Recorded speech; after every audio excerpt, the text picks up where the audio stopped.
very good experience to find yourself being told that you're not quite there yet on 680, so you keep on going, and you end up in San Jose. And then you turn around and try to rush back. But somehow the Lord got us here. Everything that could have been thrown against us on the road was car trouble and everything else, so we're very grateful to be here. I kept saying over and over as I prayed going down the road that this had to be something tonight, some type of fantastic meeting, because usually when we're this well thought getting to a place, something's going to take place. So I came in expecting something. I'm sure you were expecting to leave as late as it is. But if you must go, as they said, go ahead. Otherwise, bear with me. I'll try not to keep you too long. The only complaint that my pastor has against me is that I'm long-winded.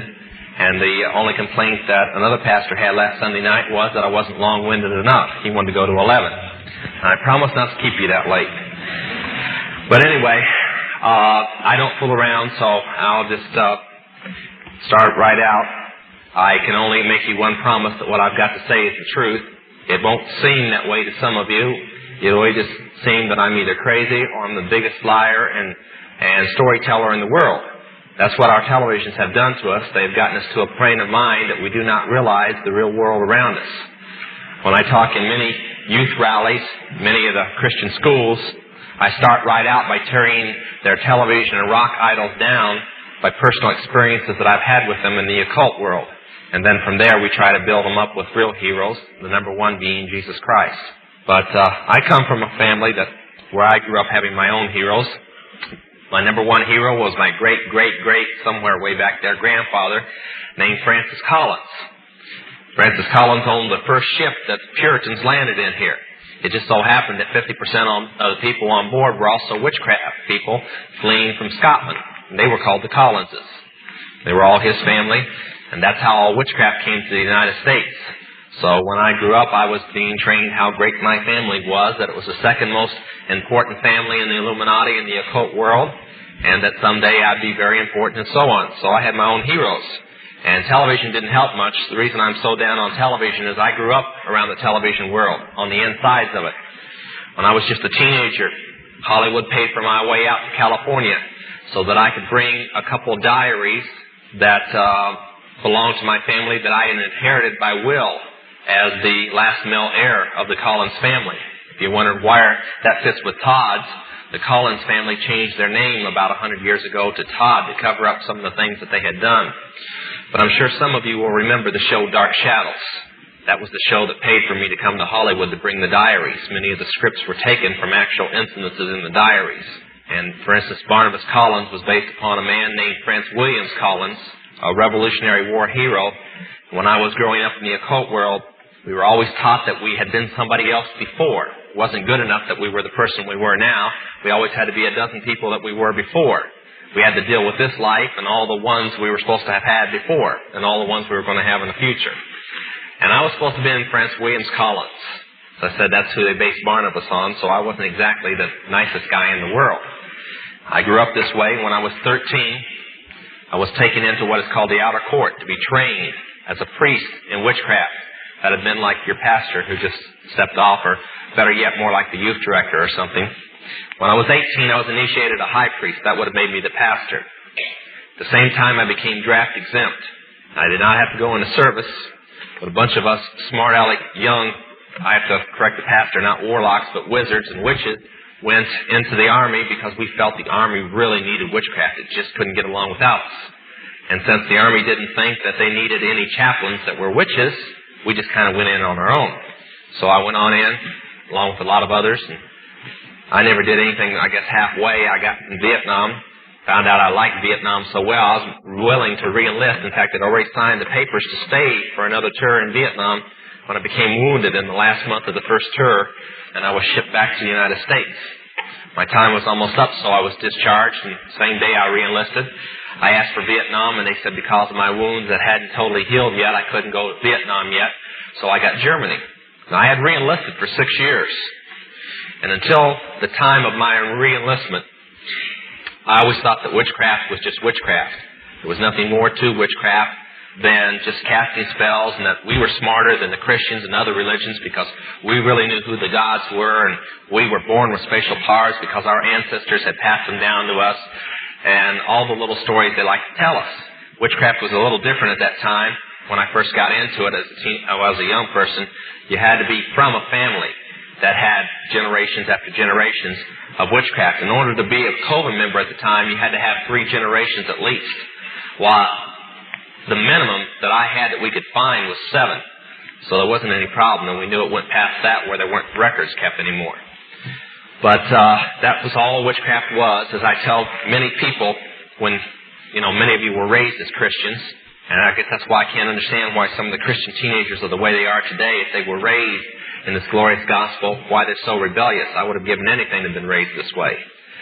But when you were learning the 23rd Psalm, I was learning the witches' chant. When you were reading about Moses opening the Red Sea, I was reading J.R.R. Tolkien. When you guys were learning different memory verses and so on, and the 4 spiritual laws and the 10 commandments, I was happening to read C.S. Lewis. Of course, I've been greatly surprised that Christians read that too. But this is the way I grew up, and this is all I believed in, was just that there were mighty gods and we were spatial people. We were their priests and priestesses. Until I re-enlisted. I went to Germany, spent a month home, went to Germany, spent another month. 2 months out of a 6-year enlistment. One night while taking drugs and drinking, I shot and killed an officer in downtown Stuttgart. Now, if there's one thing that the Army does not like, it does not like its sergeants killing its officers. They have a quick cure for that. They threw me in solitary confinement. And as the court-martial proceeded on, and things began to look like I was going to spend the rest of my life in Leavenworth if I was lucky, all of a sudden a riot took place in the stockade, and although I was in solitary confinement, other people were placed in the cell with me. One of the men that was placed in the cell with me had been scheduled to get out that particular day and was held because of the riot. So I kind of talked him in by bribing him a little that if he made a long-distance phone call for me and told certain relatives of mine that I was in trouble, he'd receive some money for it and I'd be a lot happier. So he called collect to Los Angeles and talked to my foster mother, explained what the situation was. And I was sitting back waiting for her to get all these big witches together to cast spells on the judges and make all the officers that were trying me think I was a real nice guy and that it was self-defense and everything was going to be fine. They'd just let me off. Now, that's all that I had ever been taught that witches could do. But 3 days later, my cell door opened there in solitary. I stepped out in the light for the first time in 32 days. I heard some very strange words. You are honorably discharged from the United States Army. And the man that was saying them was a senator by the name of William Saxby. He had a congressman with him named Wiley and about 3 or 4 generals. And they were handing me an honorable discharge. And on the discharge papers, it didn't say I was bad. It didn't say that I had been in jail. It didn't say anything. It gave me all my time and rank, security clearances that I had in my possession, and didn't explain why I still had over 5 years to go in the United States Army. It just discharged me honorably. So I took it and didn't want to argue with him and left and went back to the States and arrived at my home in Columbus, Ohio. I asked my real mother, I have 2 mothers, foster mother and a real mother. I said, what type of spell is so good that it makes senators and generals do what you want? And it's a really good spell. I'd like to learn it. She just looked at me and said, you just don't understand, do you? She said, we didn't cast a spell on them. They're with us. I said, oh, far out. Senators that are witches. She says, no, they just belong to us. And I didn't understand what she was saying. And I said, well, what am I supposed to do now? I'd like to take my old coven back over and so on. So she handed me an envelope that had been waiting there. She'd explained that there was one there and one in Los Angeles. They didn't quite know where I was going to show up. I opened the envelope. Very intriguing thing. $2,000 in $100 bills. A lot of money. Also was a one-way plane ticket to New York City. I said, well, what's this for? She said, well, you make a reservation, you get on the next plane, you get out of here and you get to New York City and they'll meet you at the airport. I said, well, who are they? And where did this money come from? She says, you get there and they'll tell you and you'll know who's supposed to meet you when you get there. Now, witches are very curious people. That's why when we do some of the most demonic rites imaginable and our hair would stand on end and almost turn snow white overnight from all the spooky things, we couldn't wait to get back in there. We were always curious what was going to happen the next. I think that's why some of the people get on roller coasters and like to be scared to death. It's just the way with the witches. They really spooky things going on, and they can't wait to get back, and this was extremely intriguing. So I got on the plane, and I flew to New York, and I got off the plane. Sure enough, no problem with recognizing who met me. I'd read his books for years. In fact, he's the man who first created Christian witchcraft. His name was Dr. Raymond Buckland, head of the anthropology department, Columbia University. At that time, he isn't now. Graduate of Oxford University, Rhodes Scholar, handpicked by the Rothschilds to lead the Illuminati for him. So I arrived, and he took me to his house, and the next few months he carefully rearranged all my ideas for me. He told me that all the things that I had learned about witchcraft were just stories that we told the lower people. And where I thought there was only 3 levels and I was as high and as powerful as a witch could go, he assured me there were 3 more. I guess I should have backed off then, figured if I was lied to the first time, maybe I'd be lied to the second time.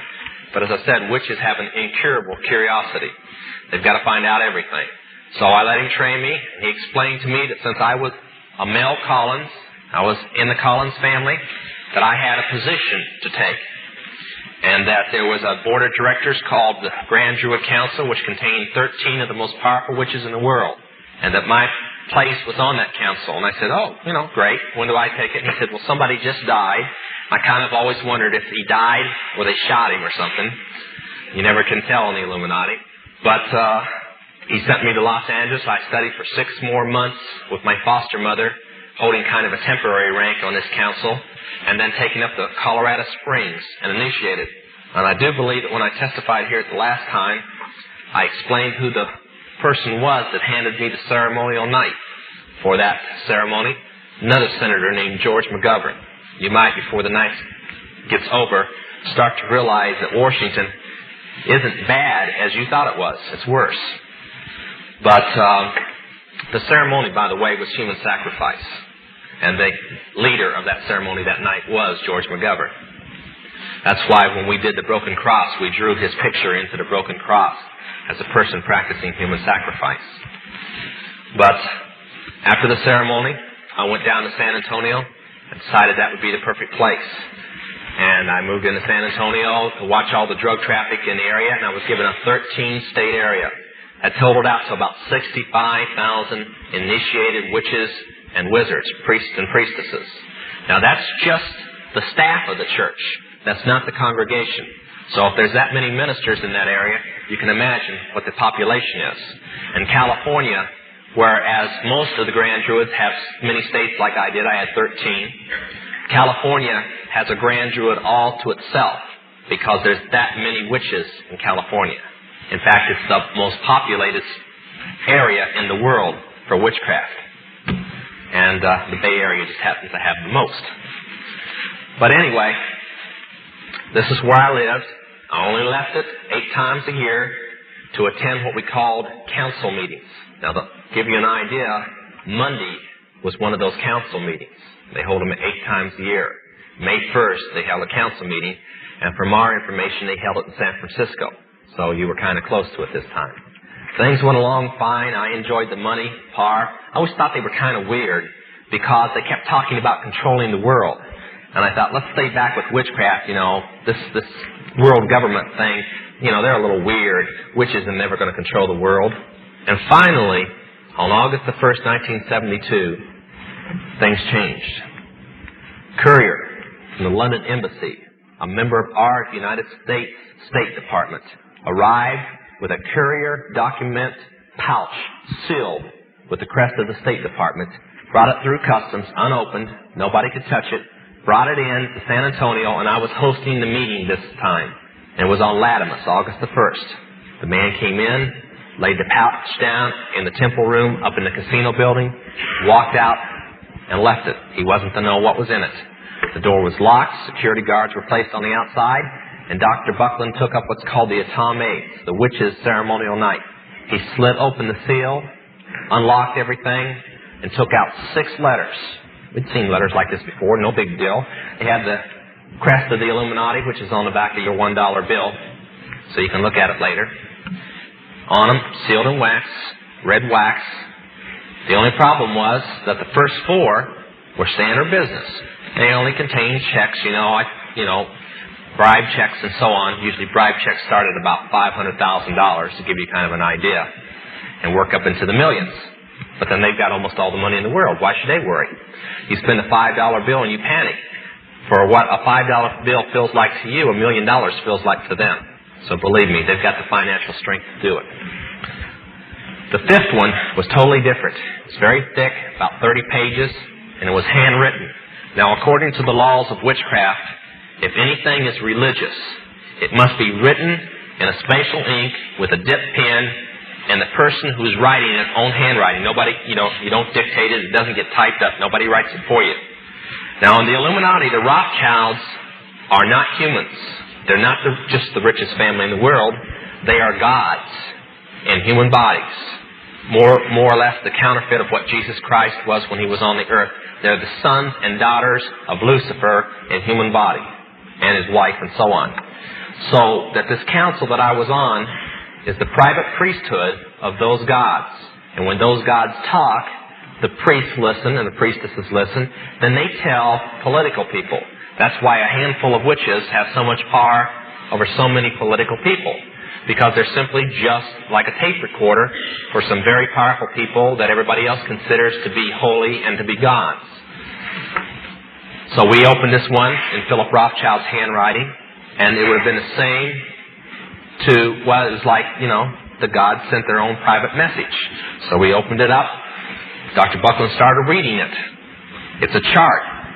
A friend of mine, Dr. Tom Berry, has placed that chart in a 30-page book, and we're proofing it now, and Dr. Stuart Crane is going to publish it, and we hope to have it in Christians' hands in about 3 months.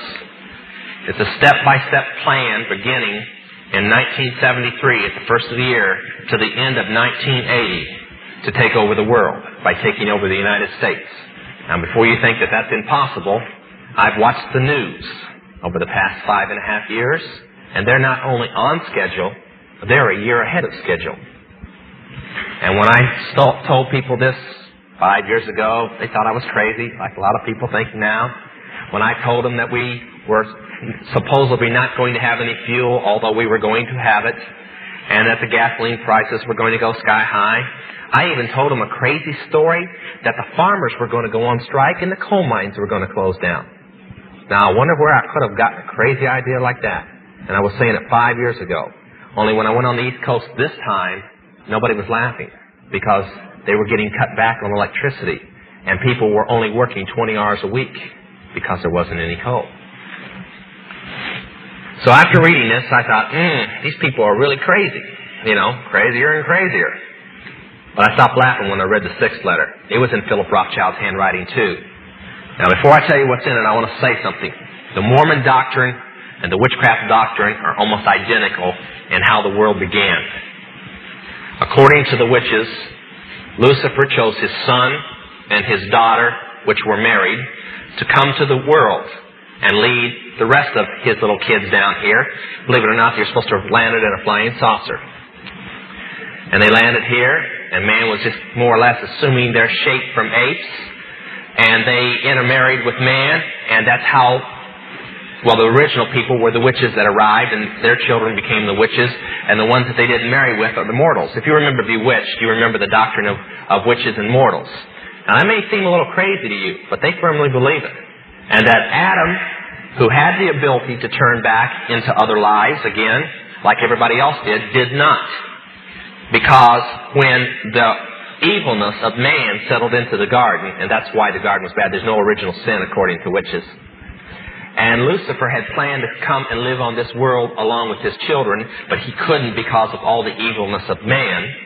And when they say that, I almost feel like they want to write Christians sometimes, the way the doctrine goes.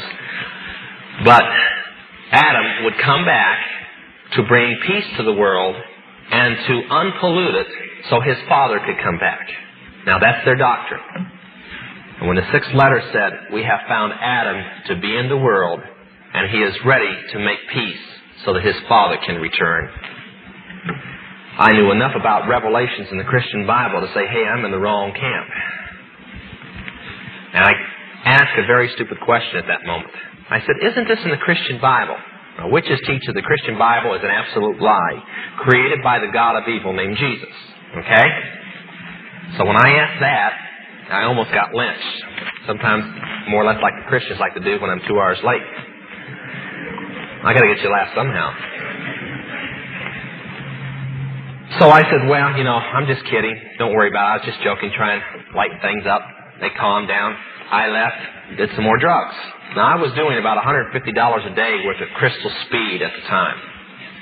I weighed about 149 pounds, and after looking at some of my rock friends like David Crosby that's doing $200 a day worth of drugs now, I firmly believe that if the Lord hadn't saved me, I probably wouldn't have made it another year. At that time, from August the 1st on, for the next 30 days, I thought of nothing but how to get out. But even though I realized that the Christian Bible was telling the truth, it just never dawned on me because of the spirits inside me that if it was telling the truth in that, then salvation and Calvary were real also. So I went on trying to think of a dozen places I could go hide in this world and marking everyone off that they'd find me any place I'd go. And deciding that since, if I died, I'd just come back in another life and that wouldn't be too good if they were running the world, so what was I going to do? Finally, God, Lord Jesus Christ, I want to say that because I come from a world that Lucifer has been God too. Finally, the Lord Jesus Christ started moving for this. The best way I know how to put it. I don't believe in accidents. I don't believe that my salvation or anybody else's salvation was an accident. I believe in God infinite. I believe that God sets in motion the things to bring you about. You still have the choice. But many of you who don't know Him tonight, the Lord brought you here whether you know it or not. Much of you were probably brought here by praying friends and relatives. A man found his daughter, a pastor by the name of Smith, found his daughter, an initiated witch, shortly thereafter, he told me later, he said, I couldn't believe it. Here I was, I went to Baylor University, I was a minister in the Southern Baptist Church, and Baylor did everything but hit me over the head that there was no devil and no witches and no demons in this day and age. Much like many fundamental Bible colleges I know today.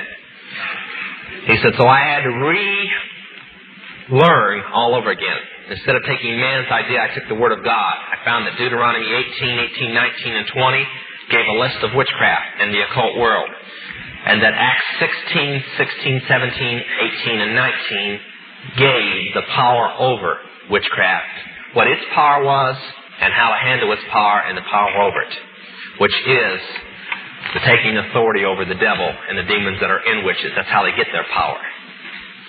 The stronger the witch, the more demons that they have allowed in. When they take a young person and they train them for witchcraft, they give them what's lovingly, I guess, called homework. They give them assignments that they're to do. And the assignments tear down every moral fiber and training that the person has. And just literally, they become a human chalice. They fill up with demons. As they do these things, they break down all the barriers holding the devil back. And when they're done, they have a very programmed, very brainwashed, and very powerful supernatural witch or wizard. So he prayed and he fasted. I heard Jack Howells the other day. I guess I never realized until I heard him how little Christians pray and fast. He's been around a long time and says he's only met a handful of praying and fasting Christians, and I can believe it anymore. But this minister prayed and he fasted. He said, God, let me cross Lance Collins' path. And that was my occult name. He prayed and he prayed, and finally he felt this is the time, and he got up one morning, Saturday morning, a few days before Labor Day in 1972, and he went downtown and he started going through the occult stores. Now, was never in the occult stores there much. And the one building that I lived in, there were 2 occult stores in that building, downtown San Antonio. One day, one of the managers that Saturday morning had an overdose of drugs, was critical and couldn't make it in, and I had to go unlock the place for the sales girl to come in. And I just unlocked, got all the cash fixed up and everything, was getting ready to leave, hadn't been there more than about 5 minutes, and his pastor came in. Now, I knew he was a Baptist the moment he walked through the door. They carried a big black Bible.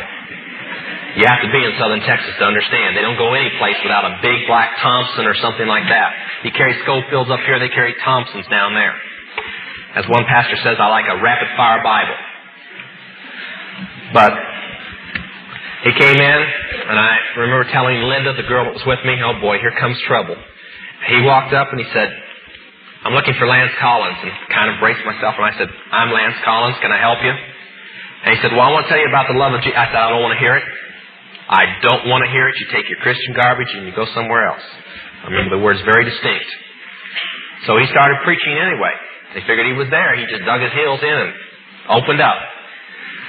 Well, I gave him about 2 sentences, and the spirits in me took over, and they started cussing. He just kept on preaching. So I started reciting chants, demonic chants, out to block what he was doing. Usually it got Christians scared, and they ran off. He didn't budge. He stopped and he said, well, I see, Ephesians 6:12. I'm not warring against Lance Collins. I'm warring against the demons inside him. So, since they want to talk to me, I order them to be silent in the name of Jesus. And he just started in a very powerful prayer, pleading the blood of Jesus Christ, and finally ending with this. He says, I order, in the name of Jesus, the devil to stop giving you any power of witchcraft, and to stop giving you any of his benefits, and took one look at me and saw that I was on drugs and said, and stop giving you drugs. Now, parents, listen to me. If your kids are on drugs and you've got a problem, stop preaching to them. Just order the demon inside them and the devil to stop supplying them the drugs. You'd be surprised, we've done it, how fast the pushers and dealers they're getting their drugs from get busted all of a sudden. Try it. It works. And when he was done, he says, now I'm going to pray and fast for you, Lance, until you get saved. And I don't know why I said it. I just said, you're crazy. Get out of here. Don't do that. Don't do that. I remember I've told dozens of witches, I'm going to pray and fast till you get saved. Don't do that. One thing a demon does not like is prayer and fasting. He turned around. He walked off. One thing that had intrigued me, I kept trying to convince myself that I had shut up to listen to him because he was so weird. But what it was simply he had taken authority over the demons, and I had shut up, and I had heard the whole thing. I went on upstairs, very shaken and not knowing why, very sick and not knowing why. I'd never felt like this in my life. I'd never come up against a Christian like this. Usually I said, I'm a witch, and they couldn't wait to find the nearest bomb shelter or crawl under the bed. Or get the straitjacket out. Well, something about my eyes back then, they never questioned when I said I was a witch. They just took off running. So I went upstairs, took out my drugs, my needle, did a fix. No problem. I had sent all the rest of my drugs out that night, big shipments that we had stored around the area, to other states because we had a huge shipment coming in that night. I said, boy, this will teach that dumb preacher. I ought to go over and drop off a kilo of it on his door just to teach him that the devil doesn't exist and I don't get my drugs from the devil and he can't stop me from getting drugs. Besides, there's nothing wrong with drugs. I'm just literally dying, eating away from them. There's nothing wrong with drugs. This is how the young people are today. Their friends are overdosing. I've talked with people, 14 to 15. I said, how many friends do you lose every year? Oh, 10, 20. They overdose on angel dust or something, killer weed, different things. But there's nothing wrong with drugs. I had asked one girl why she was so bummed out. She says, well, this is the 5th girlfriend that's ended up in the mental hospital not knowing who she is from taking acid and having a bad trip. I said, do you take it? She says, sure, but I don't have any bad trips. There's nothing wrong with acid. When I got saved, I didn't have a friend that either wasn't in jail or wasn't dead. It'll do you something to you to walk into your friend's apartment and see them laying on the floor, needles still in their veins, and dead from an overdose, or from strychnine being added to the drug because they wanted them out of the way. I went on upstairs, as I said, I did the drug. Not to worry, more drugs coming in. Except midnight, my phone rang, and I was still speeding. I hardly ever slept, hardly ever ate. Answered the phone, and I said, yeah, what's going on? Private number. I knew it had to be somebody that knew it. And they told me a story that I didn't like too well. We had paid off the Border Patrol. Everything was taken care of, standard run of drugs. Except that night, the ATF had heard that some illegal aliens were coming across the border. They called all the Border Patrol over, from the regular stations, and had put on reserve units. And the guy that was so spaced out, he had sampled a little of pure speed. There was 3 huge cartons about this big, close to $1 million worth of speed in the back of the car, just sitting on the back seat with the lid off where everybody could see it. He wasn't worried. Drove up to the thing, and the guy wheels out a gun and says, you're under arrest. It's all over in a matter of moments. I'm sure he never even realized what happened. It was all because a preacher took authority over the devil. When I got that call, come flooding back. This guy's weird. Here he is stopping my drugs. And I said, no, that's just an accident. But it never had happened before. So I realized after, calming down about the situation that I was going to be going through withdrawal pretty soon. So I made some local calls. Nobody had anything. Most people around there were on heroin and not speed. So I made some out-of-state calls and finally found in the state of Ohio some of the drugs that we had sent on had arrived, and they would get them down there, but it'd be like Tuesday morning because of legal police actions they were having up there. But that's too long for somebody on drugs as bad as I was. Sure enough, by Monday night, I almost didn't know who I was anymore. Bound and determined that I was going to get drugs no matter what had to be. I got a handgun, went in my car, started the drive out. I was going to go to every area around that I knew if I had to kill the person, I was going to get drugs. And wrecked the car trying to get out of the parking lot. Just got out of the car, left the gun and everything just sitting there. Started walking down the street kind of in a daze, trying to get myself together, and came upon a movie theater. Big bright lights attracted me. Just paid my money. Wasn't paying attention to the movie. Nothing. Went on in. Got about 3 rows back right from the screen. Here was some idiot up there waving a Bible all over the place and flash bulbs going off, and it was a movie called The Crossing the Switchblade. As I got mad about this, what am I into now and stuff, I started getting intrigued with a character named Nicky Cruz. And I guess I probably got everybody in that theater mad at me because I kept yelling at Dave Wilkerson, "Stay away from him, preacher. Dumb Christian. Leave him alone. He's just fine the way he is." All the way through the movie, cussing this guy out and telling him to leave Nicky Cruz alone. Finally, something very weird happened. Now, we knew that Christians talked about being born again. But then, born again was a phrase used by the Masons and a phrase used by the witches. Didn't mean anything. But we had been taught by the doctrine of astrology, which, by the way, it takes 3 things to practice witchcraft: astrology, herbs, and jewelry, or talismans. So witchcraft, and astrology, I learned from a very early child. One thing I'd been taught was I was born a set personality. The stars had decided what my personality was going to be like. And there was no way, no rite in witchcraft, no nothing that would ever change my personality. If I was bad, I was bad. Besides, I didn't consider myself too bad. I mean, I could have always been a Christian. That would have been terrible. So I sat there and I watched him, and he changed. He wasn't just as saying, "I'm born again." He changed. Now listen to me tonight. If you've walked the aisle and you've given your heart to God, and there wasn't a complete turnaround, a complete change, and you went back to the way that you were 5 minutes before you walked that aisle, something is wrong. I'm not a Billy Graham that will have you say 3 words and say you're saved. It's in the fruit, and if there has not been a change in your life, something's wrong. And I got up and I walked out of that theater in utter confusion. Here was another thing that was in the Word of God that was happening. I walked on out. Man walked up. About a dozen of us, I guess, were walking out of the theater at the one time. He walked up and he passed 1 track out. He gave it to me. He turned around, didn't say much. He just said, "This is for you," turned around and walked off. The track was called Bewitched. So I sat there and I read. I said, this guy's pretty smart. He says that Bewitched was put on by the witches. Well, I knew that. My foster mother was one of the producers. I practically grew up on the sets.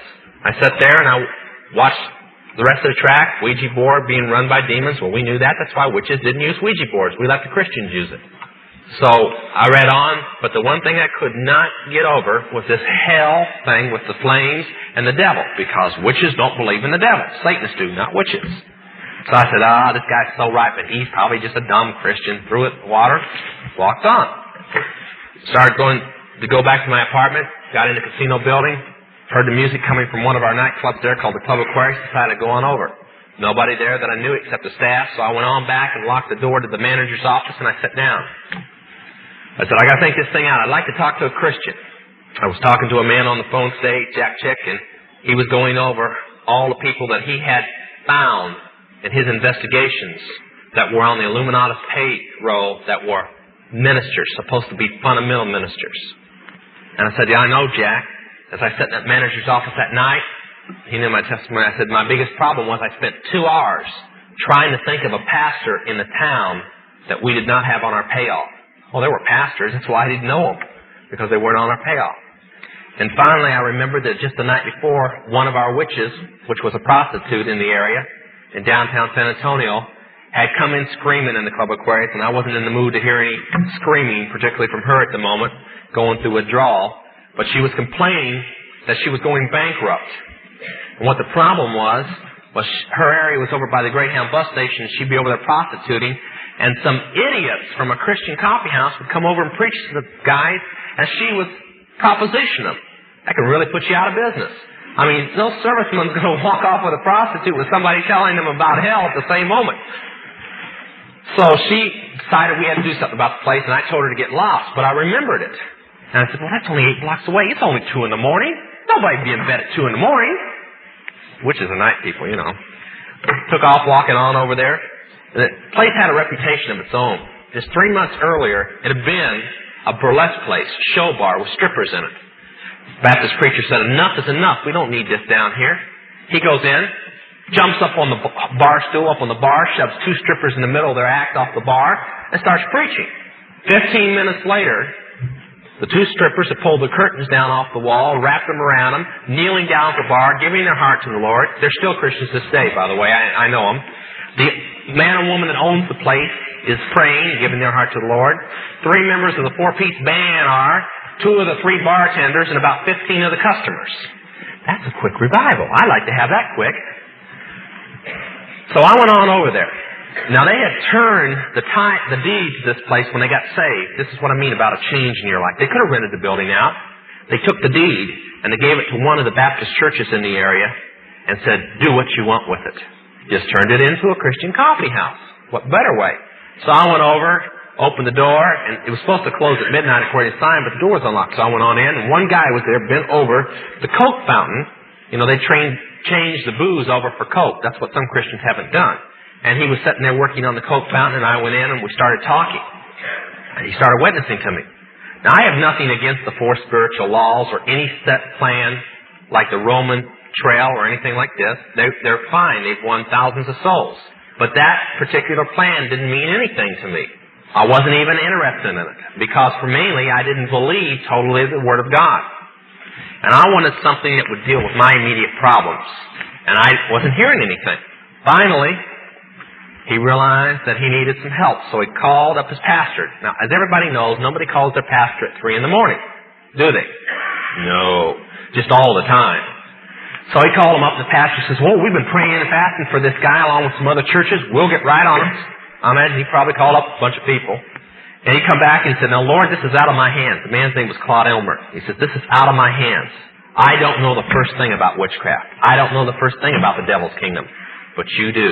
And they quoted Luke chapter 10, where the Lord had saw the devil fall from heaven, and we had power over the devil. And he said, now you were there when it happened. You educate me right now. What scriptures do I give this man?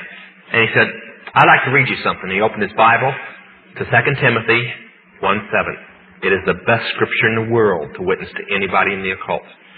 Because when you're in the occult, there's one thing that you do not have. You do not have a mind without fear. 24 hours a day. You live in a nightmare world, and you try to convince yourself by brainwashing yourself that you're not unhappy. And he sat there and he said, God can remake your mind and take away the fear. When he said, take away the fear, I said, let's get with this thing right now. And he started praying with me, and he led me in a prayer of salvation. And I remember when I closed, I said, Lord, I want your forgiveness. I want to miss hell. I believe in it now. But I want you to take this fear out of my life. And I was sitting there shaking, scared to death somebody's going to walk through the door anytime and see me in this place and report me. I said, Lord, take the fear away. And when I got up out of there, I didn't have any fear. In fact, I walked back, went right on in my apartment, sat down, took a Bible with me. And when I went down the next day, I was reading the Bible walking into the occult store. The fear was so far gone, I almost got myself killed.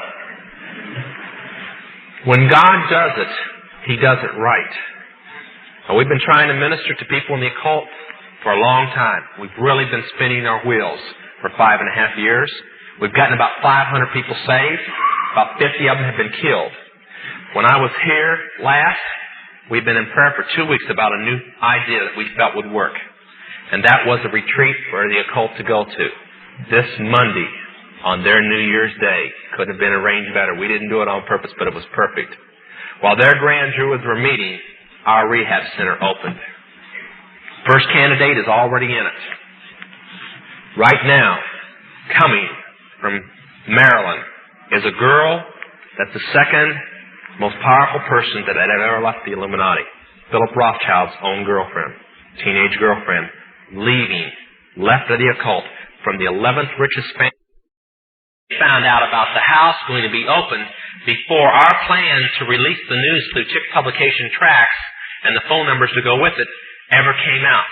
They're not even off the press yet, and the occult world already knows and is calling hotline numbers that aren't even published yet. They somehow found the numbers. Another girl was saved 2 days ago. I don't even know who she is. I'm holding my breath because she knows me. Jack Chick got a call today. So the girl walked into a Christian bookstore and says, I hear John Todd's still alive. The guy said, yes. He's been alive for 5.5 years? And he said, yes. Well, if he can be alive for 5.5 years, I can be alive for 5.5 years. I want to become a Christian and get out. Now that is sweeping. That type of news is sweeping. You may not understand what that means. But if you were in East Berlin trying to get to West Berlin and there was a wall of death between you, you'd know what it means. If they tore that Berlin Wall down, you can imagine the East Berliners, how many would be flooding to West Berlin? Well, that wall of fear and death that the Illuminati has so strongly built up has just been shattered. We have done in the last month things on purpose that they have promised the occult world would never happen. Isaac Bonowitz, the Rothschild's own enforcer and one of those 13 top witches, lives in Frisco. He promised that the #1 witchcraft city in the United States I would never preach in, San Francisco. We preached there 2 Sundays ago. He's got a lot of explaining to do.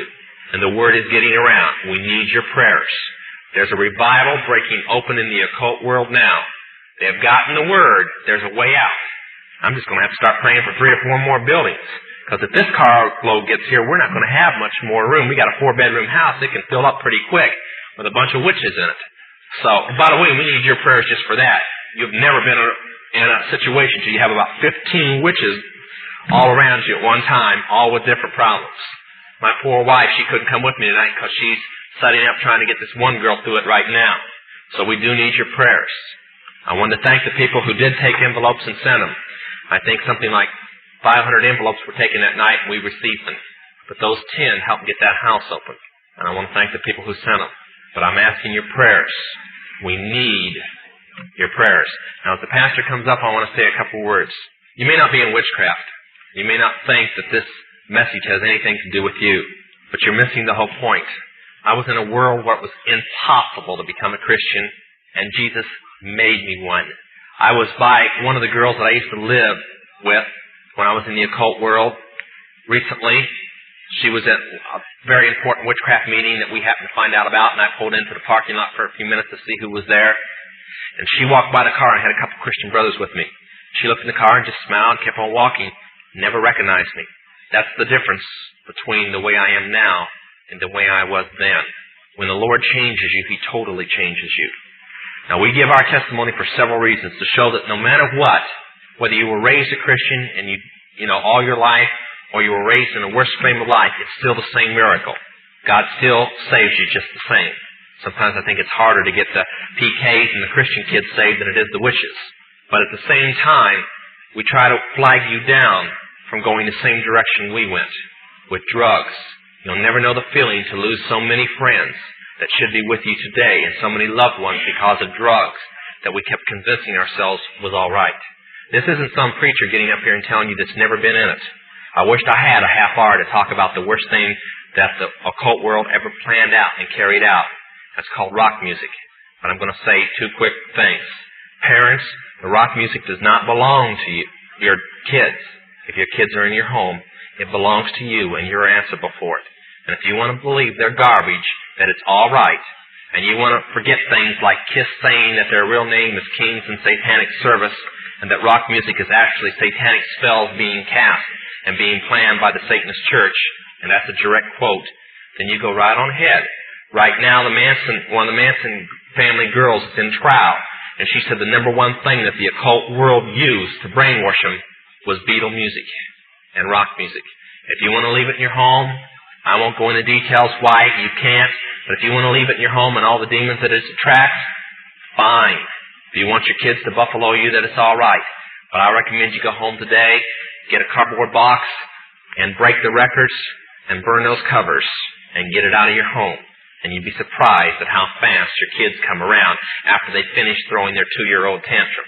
But I wish that I had the time more on rock music, but believe me, it is the work carefully planned out in the occult world.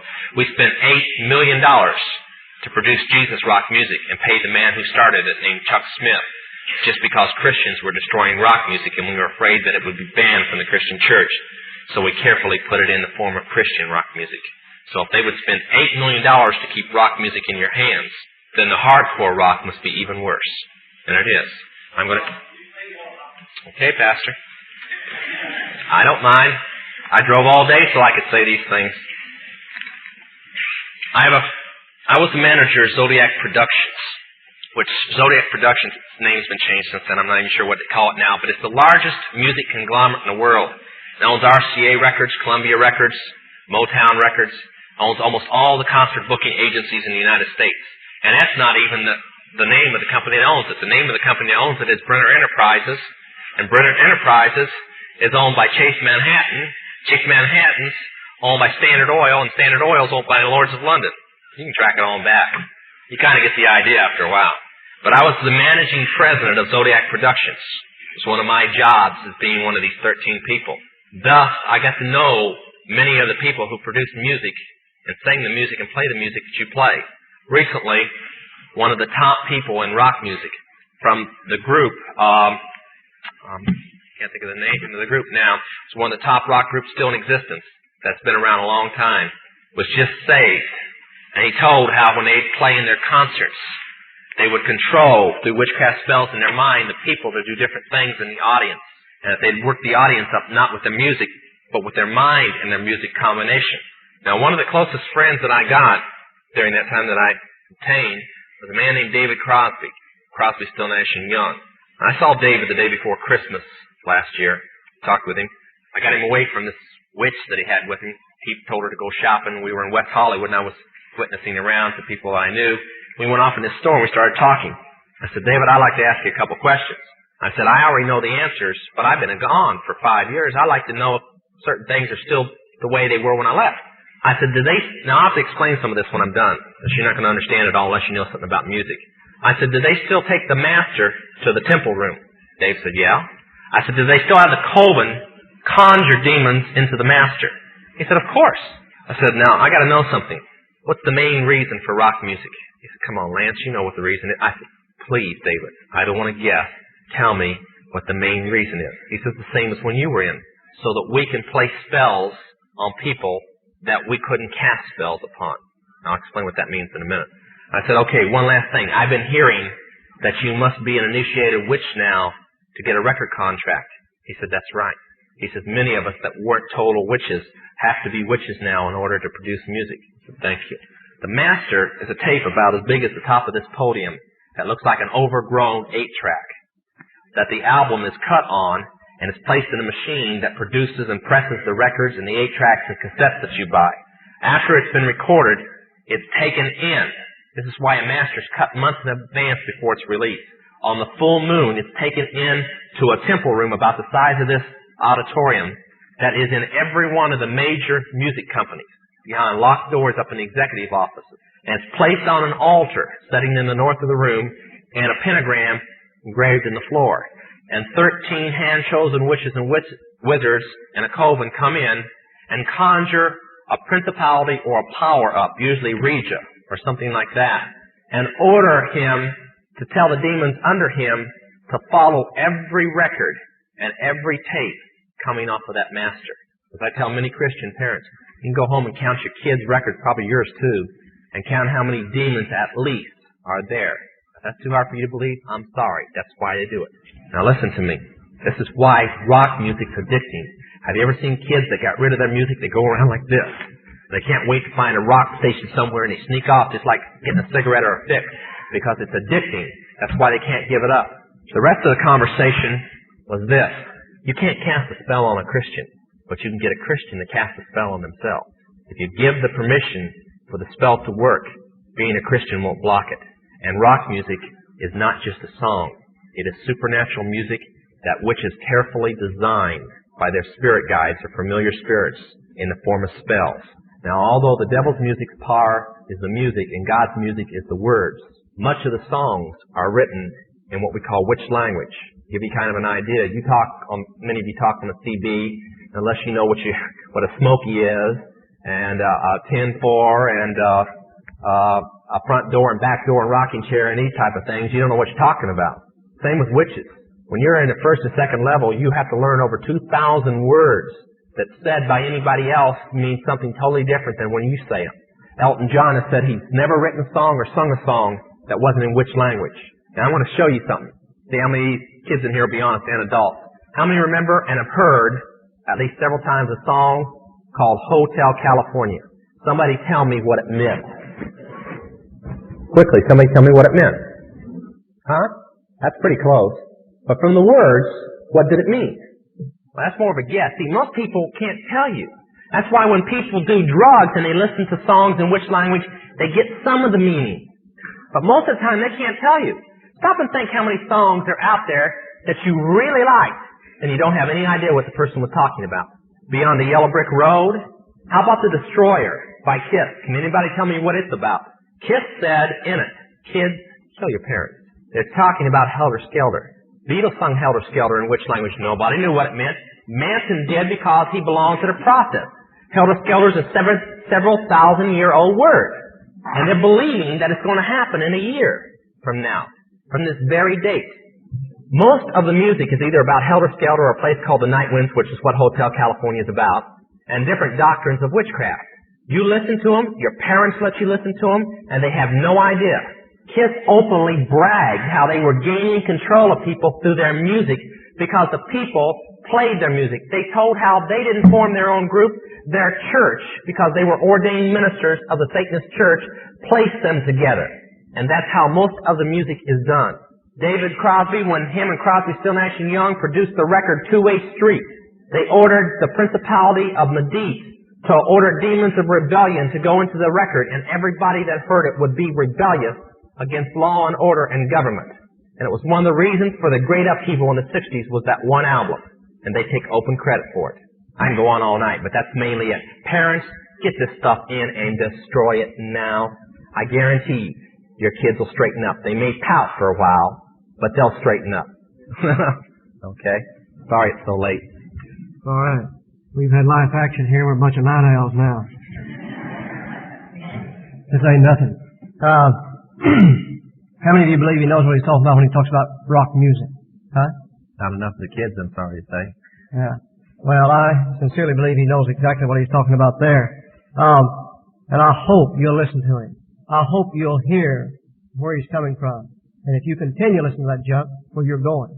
We just cannot tolerate it as Christian people in our homes. You can't stop it from being played and sold and all that, but we can't tolerate it. You mentioned a time or two the Illuminati. Could you, in just a few words, summarize what you understand the Illuminati is? Okay. Many people call it the Great Conspiracy, which is kind of true, but actually the Illuminati is about 1,000 conspiracies all running at one time. Therefore, a lot of them backfired. But it was formed about 100 years before its original birth date. The birth date is May 1st, 1776, witches always start everything on May 1st. That's why even the communist birthday is on May 1st. That's their New Year's Day. But it means the holders of the light, or the light bearers. Now, witches have another name for it, too. Since it is a death penalty to use the name the Illuminati, you must say Mariah, which means the conquering, destroying wind. But its belief is that Lucifer is God, and that everything else is imposter, and that Lucifer can bring peace to the world by his lifters or upholders' conspiracy. And they're going to conspire and conspire and conspire till they have a world government. Sometimes I wonder why they could be so dumb that sitting there doing exactly what is going to lead to their destruction. But then that's usually how the devil is. He keeps everything in darkness. But that's the Illuminati. It's a world conspiracy, and I might add, an extremely powerful one. The occult is its religion. Now, many of you are doctors, lawyers, mechanics, construction workers, businessmen, whatever. Most of you are Christians and Baptists, okay? But he's your minister, or at least if you're from this church. And the Illuminati, they all have jobs. But the witches are their ministers. But they're all Luciferians. The witches are the ministers, and they're the church members, and the religion is Luciferianism. Now, the real Illuminati, the organization itself, is financially powerful and politically motivated. through their finance, they have an old witch's room, which is kind of a saying, a poem. They say, let the kings be kings, let the bankers be bankers, and let the priests be priests. Translated, it simply means that it doesn't matter who rules, as long as the bankers have the money, they'll own the person who rules. And the priest will run the bankers. That's the Illuminati. Okay. You mentioned, John, some publication, you said might be out in about 3 months. What is that again? It's called Riot and Revolution. It's by Tom Berry, a classmate of my pastor, Roland Rasmussen, graduate from Bob Jones, the Doctrine of Divinity. And it takes the plan of the Illuminati for helter-skelter and gaining control of the world. It takes some of my testimony to justify it. And then it gives an answer to Christians what to do during helter-skelter. Where did the material come from and how did he get it? Some of it came from me and some of it came from another minister named Joe Boyd. Some of it came from Jack House. He's gathered. Also, he had about 20 pages of notes when I met him, which he said he gained by going through about 2,000 books. I think we're on the Illuminati and the Bilderbergers. Okay? Yeah. Satan worshippers believe in Satan. Witches, the lower 3 levels, believe in gods or else God's self in ESP and so on. They believe in plural gods like the mother goddess Isis and so on. Or the higher levels are Luciferians, which believe in one God and the minor gods being in the Rothschilds. Okay? That's the difference. You mean the average witch is not taught that there is such a being as Lucifer or the devil? Well, for one, when you believe in Lucifer, you don't believe he's the devil. Okay? No, they believe in the mother goddess, which is called by many names, as the poem about her goes. Diana, Isis, Asherah, which was the female side of Baal. And they believe, actually it's Baal worship, there was a male and female god. Asherah, and then the horned hunter of the night is the way he's portrayed in all countries, which is more or less kind of the underworld god, the devil, or whatever. Okay. All right. Anybody with a question or two before we're going to take a love offering here? There's no difference. What was his question? The difference between rock music and soul music. There's no difference. Okay? All right, some other question. In the back. They didn't come up with it. That was about a hurricane that somebody named Mariah. Okay? Yes. Yes. What are the teachings in the Satanist church? In the Satanist church, Christ and Jesus are the same person. Okay? No, that's the teaching. In the Satanist church, Christ, Jesus Christ, and Satan are the same person. That's the Satanist belief. And the Luciferian, they believe that Jesus Christ is the God of evil. Okay? Like we would feel about the devil, they feel about Jesus. And Lucifer, they feel towards him like we'd feel about Jesus. That's what they teach. Okay? Dean? I don't know what he said, but it must have been good. Well, a pastor didn't lead me. A Christian worker led me to the Lord. The person that helped rehabilitate me was Jack Taylor, but he wasn't around much because he was a pastor. He had to run around the country speaking. It was actually his music director and the youth director.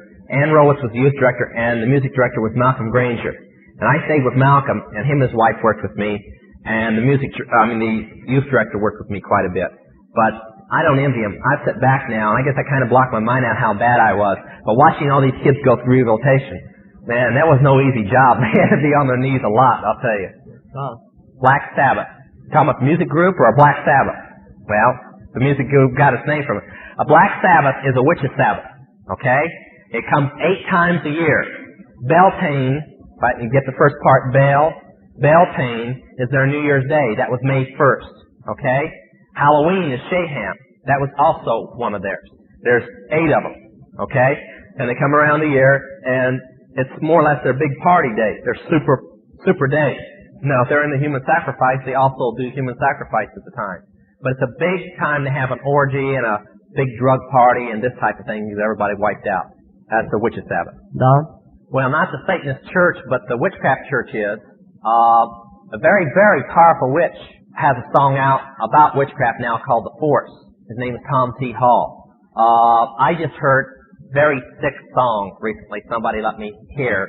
It was by Tammy Wynette, and it was talking about Jesus Christ appearing on Midnight Special or something like Saturday Night something. Anyway, I'm afraid that if he appeared on that rock show, he'd probably bring the Cat of Nine Tails along with him.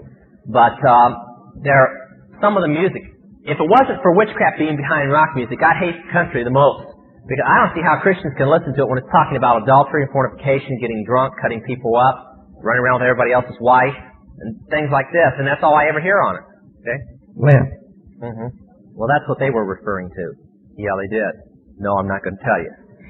Okay? I believe, Vic and then Russ. Human sacrifice? That's pretty... Occasion. Oh, well, the occasion was on a Sabbath. Okay? That particular Sabbath happened to be February the 2nd, Candlemas. Okay? What was the rest of it? Well, it's done, that particular one was done because of an initiation ceremony that was being done. Mine. But most of the cultists just practice 8 times a year if they're into blood sacrifice. See, the lower witches believe that the power for witchcraft comes from orgies and sex. The higher witches believe it's attained by human blood. Okay? Russ, I believe you had your hand. It's a revolution that they have planned within the United States. Most people feel that something like that will never happen in the United States. They're lying to themselves. It will happen, and it's not very far off. Well, by 1980, there'll be... Helter-skelter's only an excuse, okay? The excuse is to be able to declare martial law. That's the whole reason for it. They've promised the one side that they will be able to gain control of the United States through revolution, when the whole time is they're just simply setting them up to be able to declare martial law and suspend the Constitution. And by 1980, they plan on being under martial law. Now, I'm not saying, don't all of you start lynching me at one time. I didn't say it was going to happen. I said, this is their plan. Okay? I'll leave it up to your own prayer life and watching the newspapers whether it's going to happen or not. Maxine. Just like most other cults. See, Jesus Christ requires just one way. Only one way. The devil will use any way to keep your eyes off that one way. Okay? It uses the same tactics wherever it branches to. I have no idea if he came out after I got out. I have no idea. They were backing groups like him before, the Christianers and so on. I can't see much difference between them and those two groups. So they probably back him too. Okay, Mike and then Bob. Yeah, it's the Council of Foreign Relations. Yeah, and it's inner brainchild that runs it. It's called the Trilateral Commission. Okay? Let's see, I'll leave Bob and then Barbara. Yeah, there's 7 principalities, about 200 powers. Then it starts getting down into lower people we never pay attention to, the lower spirits. Barbara? Yeah, I want to go to all just recently, about 3 weeks ago in April. The day before Jack House came to our church to speak, and the day after he left, I came, both times I came walking out of the church at Faith Baptist. One time I got in my car, started to drive off in the parking lot, about 30 people were standing around, and a passing car opened up on us with a gun. And then, that was Sunday night. Then Wednesday night of that week, I was walking out into the parking lot prior to the church letting out with a couple brothers. And when we dug the bullets out of where they hit, they had fired twice at us, and the bullets were 44 caliber, 44 Magnum. So they don't play around. And the range was so close, it was from the back of that wall to here. You know that the Lord is in it. It really makes you appreciate His divine protection, let me tell you. Ruth? That world takeover plan ended with World War III. But one of the teachings is that when Lucifer sets up his kingdom, okay, that through World War III, most of the civilized world as it exists now will be in rubble. The one protected capital that they have purposely kept all missiles away from both sides, is Jerusalem. And they plan on using Jerusalem to set up from there. Okay? They believe that Adam's original home, or the Garden of Eden, rests where Jerusalem is. So, that's going to rule from there. Mike and then Robin, we better let that maybe very quick. The church that I attend, and a member of it, Faith Baptist in Canoga Park, Dr. Rasmussen. The work where it's at, the house, has got to remain a sound. Okay? Very well. All of our church walk around, people trying to find out where it's at, and everybody, shh. It's like the unspeakable secret. Okay? Everybody knows, but nobody says. He was a member of the Process Church of the Final Judgment, which in California is called Universal Church Triumphant Summit International. They always like these names. Okay? Okay, let's see. Randy? Not anymore. I try to keep out of communication as much as possible with them. My foster mother has a huge contract on my life, and my brother's trying to collect it, so I try to stay away from them. By the way, Randy, you cannot communicate with them. You communicate with demons. They imitate them. They cannot speak to you. Let's see. Yes, brother. You mean counting all 8 Sabbaths, say last year, from May 1st to May 1st, probably 500, and that's only a guess. I'm probably way under. Dwayne has one of his books, Chick Publication, I believe it is, and it's made up like a comic book. It tells you, here it is. Broken Crop. That's the one I wrote. This is the one that tells you one of their main methods of how they get victims to offer up in blood sacrifice. All right, Robin, I think we better let this be it. Okay, give me about a minute on this here. Repeat her. Okay, you heard at a Christian school. What one? Oh, in high school, okay. You heard that C.S. Lewis was a Christian, right? Okay. First of all, Christian Accelerated Schools, as what I'm about to tell you, have investigated what I said. Christian Accelerated Education, and because of it, are now ordering all their schools to ban Lewis's work. They checked into it very carefully. So did my pastor, because he was getting hit very hard with it. He found everything I said to be true. When a witch is ready to be initiated, she must not just read, but she must study the complete works of Lewis, fictional works. Lewis has said that the way to God is like a hallway with many doors. They all lead to him. Okay? Now, the fictional works of Lewis are very real to witches. They're not fictional, they're history to witches. They really believe them. Okay? They believe their guidelines.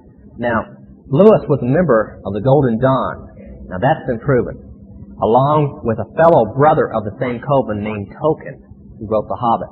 They were in the same time. Now, the Golden Dawn is the private church that the Rothschilds must pick every member of that church personally. It's in London. The oldest coven in the world. Okay? That's Lewis. Whether he says he's a Christian or not, that doesn't mean anything. That's where Christians are making their terrible mistake. Could it be that he was like that, and like you said, he got converted, now he is no longer that? He would have had to tell it. When Lewis' name was on the Golden Dawn records right up to the time that I got out. I mean, there's no betrayal there. He never did leave them. Okay? I want to say something real quick that will answer this. Many people supposedly are getting saved from the Manson family and from other things. Let me tell you something real quick so there will be no misunderstanding.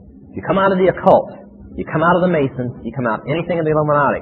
There's one distinct thing. Anywhere there's a vow of secrecy, that vow of secrecy must be broken.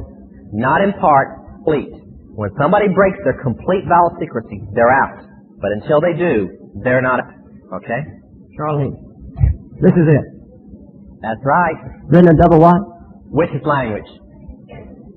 That's exactly right. Okay. Did you hear his question? How do Masons relate to all of this? Okay. Listen closely, you Masons. Council 13 is the highest council in the Illuminati. The council right below it is the Council of 33. That's called the Grand Masters. They are the 33 highest Masons in the world. To be a member of the Council of 33, you must take a human life in a ceremony to prove your worthiness. We have in our hands copies, and Chick Publications is releasing this in their new book, Angel of Light. Copies of a 32nd, 33rd level book which proclaims Jesus Christ, the God of brutality and sin and evil, and Lucifer, the God of love, beauty, and peace, and the true God. Yeah, a little shocking, huh? Different from the way it's portrayed. But don't be mad at the lower Masons. It also says in the same book that the lower Masons are sheep to be sheared. Now, many Masons are getting saved through our message, lower and higher, because they recognize when I didn't tonight, gave my initiation to become a witch, and my vow of secrecy is the same as theirs. All the way through, the same. No difference. Now, Masons were started by the Illuminati. It's all through our history that they're tied with the Illuminati. Their rights are witchcraft rights when witchcraft had to go underground. We've had people come in and tear up their membership cards and get right with the Lord. Mainly because, if you didn't know this, Charles Finney was a Mason, and when he got saved, he said, I can't be a Mason and be a Christian. It is impossible because the vows I must take are non-Christian vows. Okay? People are getting saved right and left, and they all have one thing to say. When they leave the Masons, the reason they didn't leave before is they were afraid of what the Masons would do to them. Now, if it is a good group, why are people afraid to leave it?